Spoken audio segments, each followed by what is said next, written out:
Bonjour à tous. Aujourd'hui, nous recevons un auteur de thriller médical sur l'homme du futur, Claude Serra, pour son ouvrage Projet Mélus aux éditions Les Presses du Midi. Bonjour Claude. Bonjour Philippe, merci de m'inviter. Mais là, alors, j'allais dire auteur, c'est vrai, mais aussi à côté chirurgien orthopédiste. Et on va voir que c'est aussi une qualité, ou en tout cas une profession à côté qui est extrêmement pertinente au regard de cet ouvrage et des thématiques qui y sont abordées. C'est ton premier bouquin, Projet Mélus. Et dans cet ouvrage, ce thriller, tu développes à l'intérieur énormément de thématiques, plutôt, j'allais dire presque même des thématiques un peu d'anticipation aussi. Exactement, c'est un livre qui est à la croisée des chemins, comme j'aime le dire, qui traite à la fois d'une enquête policière avec tout ce que ça a de classique, de certains sujets que j'ai à cœur, comme les innovations médicales, de l'éthique médicale, mais avec un contexte politique et militaire, puisque les nouvelles technologies souvent sont appliquées en premier chez les militaires. Donc un roman assez éclectique, hétéroclite, mais avec une ligne directrice. Là, c'est-à-dire que ce thriller, il nous amène, j'allais dire, quasiment dans 10-15 ans. On est sur la rade de Toulon. On est dans un univers qui mêle aussi bien des enquêtes policières, qui mêle aussi le côté thriller, mais vraiment haletant, qu'on va suivre. On est dans le monde militaire, le monde de l'innovation, le côté high-tech. En même temps, il y a un côté très humain aussi avec ce qui se passe dans la vie du docteur, le docteur Montana, Thomas Montana. Si toi, tu arrives à te projeter dans 10-15 ans, c'est aussi par tes connaissances médicales et tes connaissances de chirurgien en orthopédie? Complètement, en fait. C'est juste le prolongement de mes réflexions sur mon propre métier, en fait. Puisqu'on est un métier où on doit se tenir à jour en permanence, c'est un métier qui évolue très vite, beaucoup, la chirurgie en général, la chirurgie orthopédique en particulier. Et ce roman est une projection de ce que pourrait nous apporter la science et la médecine d'ici 10 à 15 ans. Donc c'est de l'anticipation, mais de l'anticipation non seulement pas lointaine, mais en plus crédible.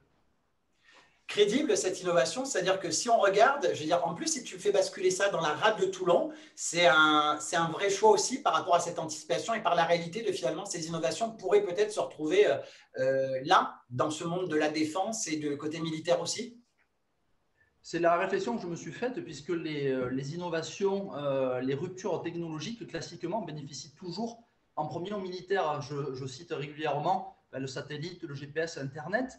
Et j'ai poursuivi ma réflexion en me disant, si on cherchait à améliorer le corps humain pour le rendre plus performant, qui seraient les premiers à en bénéficier? Ce ne serait pas toi, moi, le civil, ça serait le militaire, avec après peut-être 10 à 15 ans d'attente jusqu'à ce que le public en bénéficie, quoi. Donc c'est pour ça que ça m'a paru naturel de situer le roman dans la rade de Toulon, puisqu'on a des troupes d'élite qui seraient les candidats presque logiques pour ces innovations. Ces innovations dont tu parles, c'est par exemple, je prends un exemple, c'est-à-dire qu'aujourd'hui, il y a des innovations qui commencent à être effectives dans le monde du muscle notamment.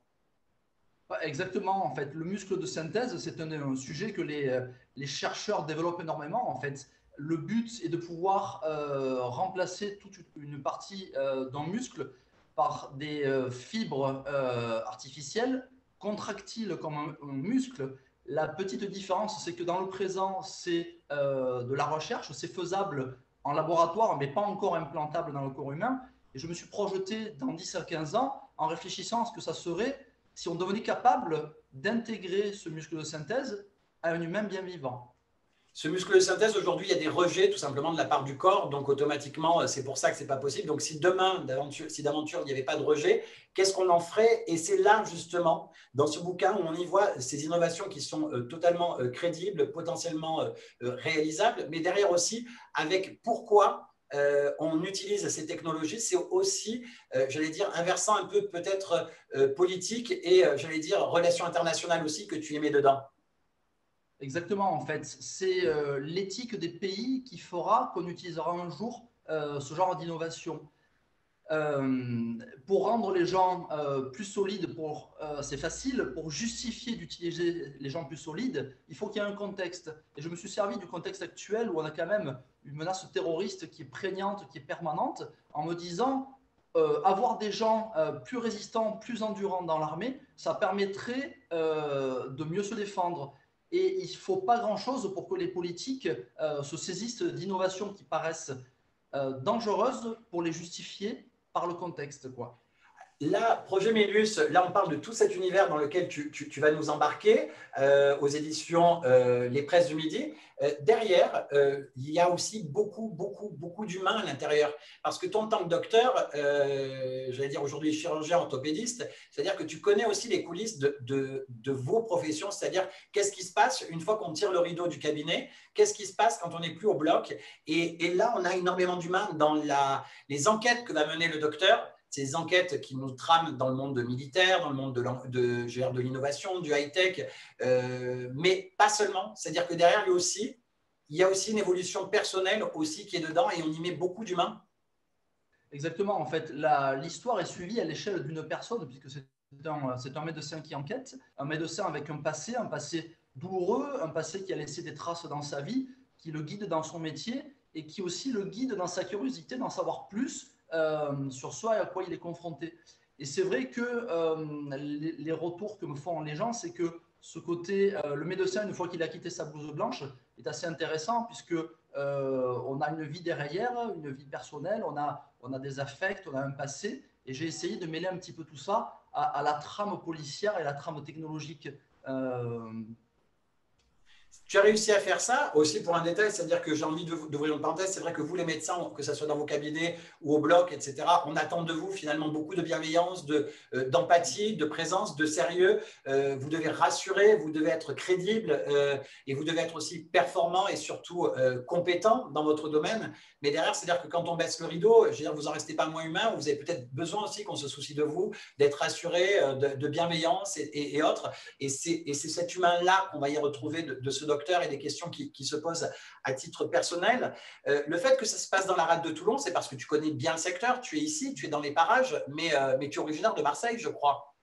Exactement, je suis né à Marseille, élevé au grain à Marseille, né sur le port de l'Estac, mais varois d'adoption puisque j'y vis depuis 15 ans, j'y travaille depuis 15 ans, donc je suis à cheval, je suis un vrai provençal, quoi, pur produit local.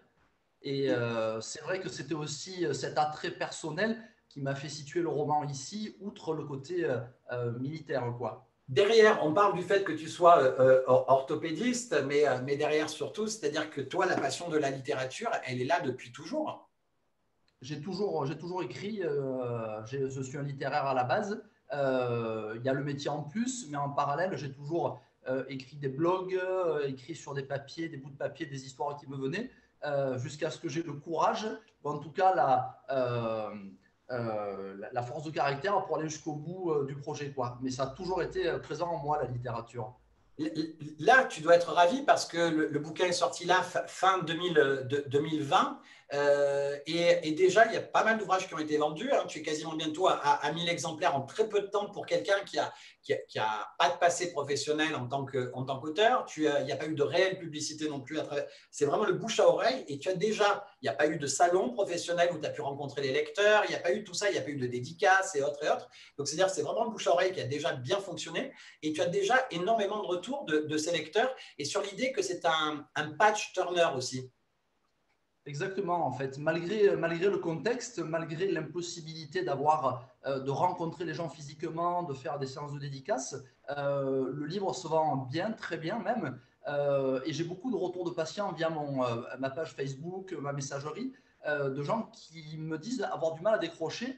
C'est pas forcément des gens qui sont uniquement du milieu médical ou militaire, c'est très très varié en fait. J'ai des gens de 16 ans, j'ai un lecteur de 96 ans qui s'est régalé. Donc, a priori, j'ai réussi à trouver une accroche qui le rende intéressant jusqu'au bout. Parce que j'aime bien ce qu'on appelle les cliffhangers dans le cinéma américain, toujours laisser en suspens chaque chapitre jusqu'à la fin, quoi. Donc, j'ai de bons retours dans ce sens-là, quoi. Parce il fait 400 pages, ton roman. Tu n'as pas voulu en faire 2 tomes et autres. Tu as vraiment voulu y mettre, j'allais dire, tout le corps de l'ouvrage à l'intérieur. Et un bouquin de 400 pages qui se lit en tournant les pages comme ça, c'est vraiment, je veux dire, c'est un projet vraiment réussi.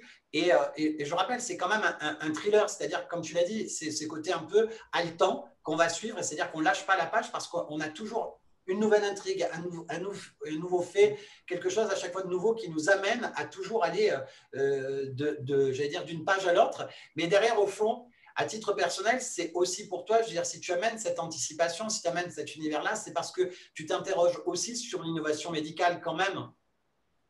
Je m'interroge sur mon propre métier, tout simplement, puisque, comme je le disais tout à l'heure, on est en permanence en train de se réinventer, de se chercher, de s'améliorer. Et actuellement, c'est plus forcément les médecins qui font la recherche, ce sont souvent des ingénieurs, des techniciens purs, qui n'ont pas forcément la même approche que nous des innovations. Nous mettons l'humain en premier et le côté technologique, le côté performance en deuxième. Et les grandes firmes technologiques privilégient la performance d'abord, l'humain ensuite. C'est un petit peu le cas de toutes les grandes firmes de technologie californiennes de San Francisco, les Google, Tesla, etc., qui font un peu une course à la performance, qui s'intéressaient d'abord aux voitures et à l'ordinateur, qui s'intéressent maintenant à l'humain, mais à l'humain en tant qu'être améliorable. Par exemple, comme une innovation high-tech et technologique qui est en fin de compte une possibilité de marché plutôt que, et voilà, sans se soucier de l'humain. Et c'est un peu sur ça que tu amènes la réflexion derrière. Au fond, il y a cette réflexion philosophique qui est un peu derrière cet ouvrage aussi.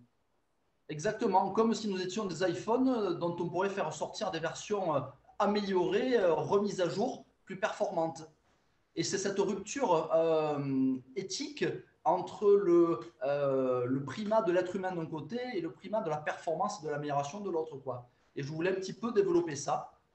Alors, après, est-ce que si je disais que c'était une course-poursuite, ton ouvrage, est-ce que le mot course-poursuite est aussi quelque chose qui colle? C'est une course-poursuite à tous les niveaux, au sens premier du terme, c'est-à-dire que c'est une personne qui essaie de résoudre une enquête en étant à la fois mise sous pression par la police, mise sous pression par des gens pas bien intentionnés. C'est une course-poursuite contre un humain, contre son propre passé. C'est une course-poursuite de personnes dénuées d'éthique contre une personne dont l'éthique est le fondement du métier. Donc c'est effectivement ce qui fait le côté haletant, puisqu'il va falloir résoudre tous ces conflits en un seul livre. Et a priori, on y arrive. Ben, finalement, j'allais dire, il y a une petite phrase qui est derrière la quatrième de couve qui dit découvrez les secrets de la biotechnologie et de l'homme du futur dans ce premier roman haletant signé par un véritable chirurgien. Je crois que ça résume assez. Si on veut plus d'infos, il suffit d'aller sur ton Facebook, Claude Serra, auteur, tout simplement. Merci beaucoup, Claude, d'être venu à nous. Merci Philippe de ta patience écoute, j'espère que tu t'es régalé, que tu te régaleras à le relire. Hein, ben, avec grand plaisir. Merci à tous. Merci Claude. Et puis n'oubliez pas, Projet Mélus aux éditions Les Presses du Midi. Merci à tous. Au revoir. Merci, au revoir.